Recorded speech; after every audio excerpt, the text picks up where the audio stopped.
Bonjour, bienvenue à l'heure du conte, à la présentation des essais, documentaires et essais de la section adulte pour la salle de montre de novembre. Alors, quelques livres intéressants, je dirais même très intéressants. Patrice Brun, L'invention de la Grèce chez Odile Jacob. Odile Jacob, j'ai l'impression que depuis quelques publications, quelques années, il y a une spécialisation vers l'essai, grand public, introduction, substantielle, introduction, solide introduction à des sujets. Ici, Patrice Brun revisite peut-être les opinions un peu trop rapides sur la Grèce ancienne, cette explosion d'idées en très peu de temps qui s'est passée il y a quelques millénaires, l'invention de la Grèce, donc au niveau politique, la démocratie, qu'est-ce qui s'est réellement passé. Donc il convoque, vous allez voir la bibliographie à l'arrière, il convoque une immense bibliographie pour redonner leur juste, si on veut, sur cette période très riche de l'Occident qui a rayonné à travers le monde. Donc l'invention de la Grèce, ici. Toujours en philosophie, enfant de Platon, l'avenir d'un héritage, donc autour bien sûr de la pensée de Platon, on aborde ici des questions tout à fait contemporaines et c'est très frais parce que à travers, admettons, toujours le virtuel, l'internet, les nouvelles communications entre humains, la globalisation, il y a une réflexion à partir de ces textes anciens, donc très sur la politique, comment le numérique, les nouvelles organisations sociales, la nouvelle reconfiguration de la sexualité et des genres, donc ici à travers Platon. Très intéressant. Je le souligne, vous le connaissez sûrement, c'est une nouvelle édition, mais pour moi c'est un incontournable dans les dictionnaires de philosophie, je dirais grand public, tout à fait abordable, d'une clarté vraiment très très intéressante par un auteur que j'adore, André Comte-Sponville, dictionnaire philosophique. Nous sommes rendus à la 3e édition mise à jour, donc nouvelle édition revue augmentée. Je pense que ça vaut le coup de jeter un coup d'œil là-dedans. C'est un auteur qui a écrit énormément. Il a autant écrit des ouvrages très pointus en philosophie, autant des ouvrages de ce que j'appelle une certaine vulgarisation de la philosophie, mais toujours en philosophe, toujours en ne faisant pas fi, là encore, d'une difficulté de la langue philosophique, d'un apprentissage de la pensée philosophique de certains auteurs.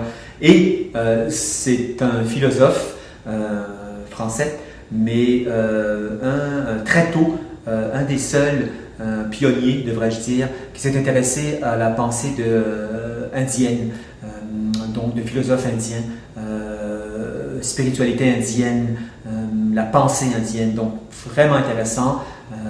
Je ne parlerai pas ici d'appropriation culturelle, mais vraiment d'une plongée d'un homme réfléchi dans une culture autre que la sienne, et il nous l'a fait découvrir d'une manière formidable.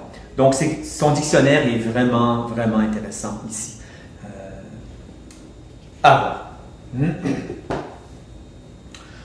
En psychologie, psychanalyse, c'est un domaine qui m'intéresse particulièrement et dans l'édition Milon, comprendre la psychose avec Henri Maldiné, c'est vraiment intéressant. C'est pour les étudiants en psycho, mais les professeurs qui sont versés dans ce courant qu'on a appelé la Dasein philosophie, donc la philosophie de l'être. Tout le courant qui s'est rencontré entre la psychiatrie au XXe siècle et la philosophie, mais la philosophie existentielle, phénoménologique, qui pouvait apporter peut-être une nouvelle compréhension, des nouvelles lumières sur l'être de la folie, l'être psychotique, qu'est-ce que c'est ça à la lumière de la philosophie existentielle. Sous-titre l'anthropologie philosophique et ses implications dans la pratique psychiatrique. Alors c'est vraiment, moi ça m'intéresse énormément et j'en fais part ici. Comprendre la psychose avec Henri Maltiné, qui est un décédé, mais un très grand philosophe phénoménologique et qui a touché à cette partie de la Dasein-Analyse. J'en ai déjà parlé, toujours dans cette petite collection pour les 100 ans des PUF. Ici, la philosophe Chantal Jacquet, dont j'ai probablement déjà parlé, ses ouvrages, entre autres, sur Spinoza, une très grande vulgarisatrice, une très grande, merveilleuse lectrice des textes de Spinoza, qui s'intitule ici juste En passant. Alors, ce qui est vraiment particulier, et j'en parle, c'est pour le grand public en philosophie. C'est à travers l'auteur, à travers la forme d'un interview, un long et profond interview. On a le point de vue de quelqu'un, Chantal Jacquet, de très éclairé sur l'état contemporain, l'ère contemporaine ici. Donc aussi bien des sujets très philosophiques, des sujets politiques, sociaux. La personne va exposer son point de vue. Donc j'adore ce genre d'ouvrage ici, Chantal Jacquet. Nous restons sciences humaines, psychologie, cognitivisme, au PUF, Louis Quéré, La fabrique des émotions, donc un ouvrage dense, très bel essai, toujours intéressant d'en croiser. Là, on aborde naturellement, comme le titre l'indique, la fabrication, devrais-je dire, des émotions dans la société, comment naissent les émotions, à quoi servent-elles, comment sont-elles guidées dans la société. Donc l'auteur examine différents courants qui ont réfléchi sur la fabrique des émotions, courant sociologique, courant psychologique, courant philosophique là-dessus. Donc, très dense, très intéressant. Un beau livre de vulgarisation sur un sujet très vaste et universel, travaillé, la grande affaire de l'humanité. C'est vraiment intéressant parce que là on aborde effectivement, et à la lecture de cet ouvrage-là, on découvre naturellement encore plus que le travail est artificiel. Le travail a été, dans le sens, créé par l'homme, advenu par l'homme, et donc l'auteur remonte aux origines de l'humanité. Qu'est-ce qu'on entend, comment est-ce qu'on travaillait, si oui, comment, qu'est-ce que c'était le travail, comment ce verbe était perçu dans l'humanité passée et présente. Donc toutes les implications du travail, la nécessité, l'organisation, les luttes. Qu'est-ce qu'on entend par travail? Donc c'est une exploration philosophique très large, vulgarisée sur les implications du travail. Deux livres que je mettrai côte à côte, parce que c'est vraiment intéressant. Ici, dans la petite bibliothèque Payot, Essai, un très bel ouvrage, j'ai lu des très belles critiques également en Europe. Qu'est-ce que l'intersectionnalité? Domination plurielle, sexe, classe et race. Donc on entend souvent et beaucoup parler de ce concept de l'intersectionnalité. Qu'est-ce que c'est? Cet ouvrage, ce collectif, nous explique d'une façon éclairée, rationnelle, au-delà de certains débats stériles sur la question ou extrémistes sur la question ici. Alors c'est un ouvrage qu'il faut lire pour nous, lecteurs et citoyens, avoir une idée claire de qu'est-ce que c'est, donc l'origine de ce travail, de ce concept-là, qu'est-ce qu'on en fait aujourd'hui. Et étrangement, à la fin, vous avez la traduction d'un livre qui vient également en salle de montre, un livre marquant dans la lutte, le racisme, mais également au niveau de l'intersectionnalité, sans le vouloir. L'auteur, une femme, Sojourner Truth, j'espère que je prononce bien, et un titre très connu, Et ne suis-je pas une femme? Donc, femme noire, femme, Elle raconte dans témoignage, choc, on s'entend, c'est un classique, vous l'avez ici traduit dans ce livre-là. Et c'est vraiment d'actualité pour comprendre à travers l'icône, cette icône de Madame Trout, comment on peut vivre, comment elle a vécu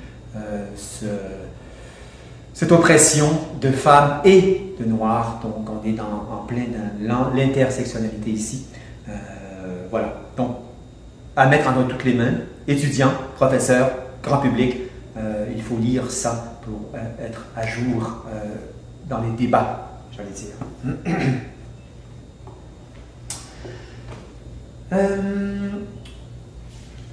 Ici, pour les enseignants, mais pour les parents, peut-être aussi, avec des enfants au secondaire, j'en parle parce que c'est vraiment intéressant. Jérôme Proulx aux éditions Multimonde, toutes ces réponses sont bonnes.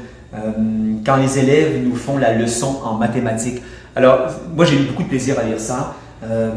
C'est l'auteur en didactique des mathématiques, entre autres, va explorer toutes les méthodes, entre guillemets, que les élèves ont développées pour accéder à une compréhension de la géométrie, de l'algèbre. Donc tous les exemples donnés ici sont dans le corpus scolaire présentement au Québec. Donc c'est très pratico-pratique pour voir d'un œil nouveau les difficultés, l'apprentissage, la perception de ces problèmes mathématiques. Donc une ouverture à cette compréhension et naturellement. Donc en tant que parent, professeur, c'est vraiment enrichissant ici d'aborder ces questions que nous-mêmes ne comprenons pas toujours. En philosophie, pour le grand public, le grand cours de philosophie ici, 52 semaines, 52 sujets, 150 philosophes. Vous savez, vous me connaissez. Moi, j'adore ce type de livre grand public, aborder, oui, la philosophie, mais d'une façon très précise, très succincte, par des grands auteurs qui nous font poser des nouvelles questions, une nouvelle orientation de questions. Donc c'est vraiment une approche très plaisante, très agréable, soulagée peut-être de tout un concept assez lourd qu'on peut retrouver dans différentes introductions de la philosophie. Mais ça c'est vraiment, vraiment génial pour le grand public. Étudiants également. Chez Marcel Didier, l'histoire de la loi, les grands concepts expliqués. Donc, vous connaissez cette collection. Là encore, nous allons sur des photographies, diagrammes. Alors, le droit, la justice, la loi, à travers l'humanité, son élaboration au Moyen-Âge, à l'Antiquité, la Renaissance, les grandes luttes, les grands jalons de la construction de la justice, avec un grand J, si je puis dire, à travers justement cette histoire commune de l'humanité. Donc, très bon livre ici sur ce sujet. Une autre collection que j'adore,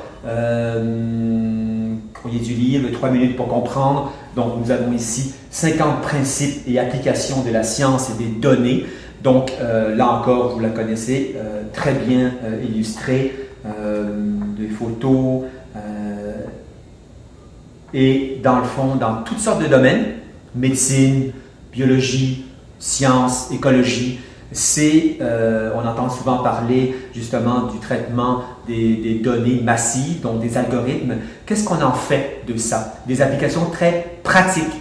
Et ça, vraiment, j'en ai appris beaucoup sur la science des données et le pratico-pratique au quotidien de ces manipulations de données. Qu'est-ce qu'elles nous donnent comme nouveau savoir?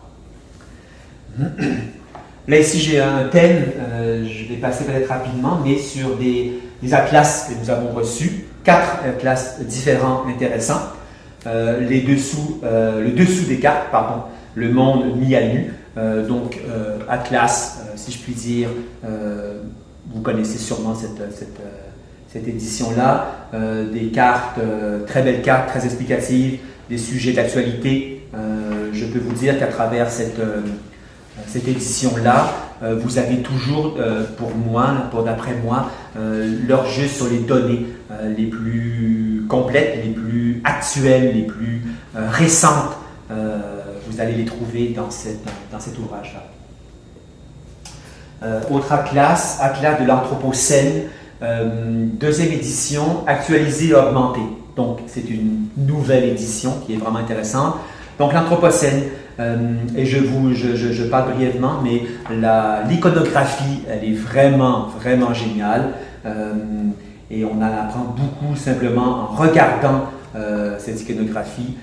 Donc, sur des sujets, écoutez, climat, biodiversité, l'Amazonie, le développement, c'est l'Anthropocène, donc le milieu humain à tous les niveaux. Vraiment incontournable. Deuxième petit atlas portant sur un sujet d'actualité également, géopolitique des religions et des spiritualités. 40 fiches illustrées pour comprendre le monde, donc qui portent là encore sur des sujets d'actualité, donc enseignants, étudiants, grand public, pour se mettre au courant d'une façon scientifique et rationnelle sur les religions et les spiritualités, les conflits, les grandes questions clés, les grandes métamorphoses que l'on vit actuellement.